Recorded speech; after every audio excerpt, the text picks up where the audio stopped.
يشفع لنا يوم الزحام. يا نفس طيبي باللقاء، يا عين قري أعينا. هذا جمال المصطفى، أنواره لاحت لنا. بشرى لنا نلنا المنى، زال العنا وفالهنا. والرب أنجز وعده، والبشر أضحى معلنا.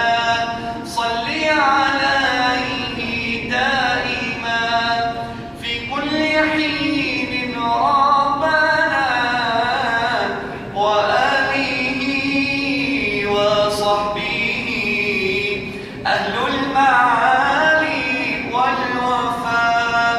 صلوا على خير الآنام المصطفى بدر التمام. صلوا عليه وسلموا، يشفع لنا يوم الزحام. يشفع لنا يوم الزحام. اللهم صل عليك يا رسول الله، ya Habibullah. Tuan-tuan rahmati Allah, kalau di Syria dulu sebelum berlaku konflik yang memusnahkan segala-galanya, dulu kalau bulan puasa, bulan Ramadan di Syria cukup meriah. Ya Allah, kalau datang bulan puasa ni, masjid-masjid ni lepas tarawih dibuat majlis qasidah.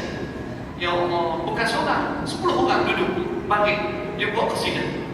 Tuan-tuan rahmati Allah, saya orang Syria, kelahiran Damsyik. Takut orang tengok ingat Tok Syekh Jul Kabir tu. Tak. Orang ni makin mana ni Pak Arab ni tiba-tiba boleh mengajar. Allah, tuan-tuan rahmati Allah, sedih. Kalau kat Syria dulu, ya Allah, ada satu qasidah lagi.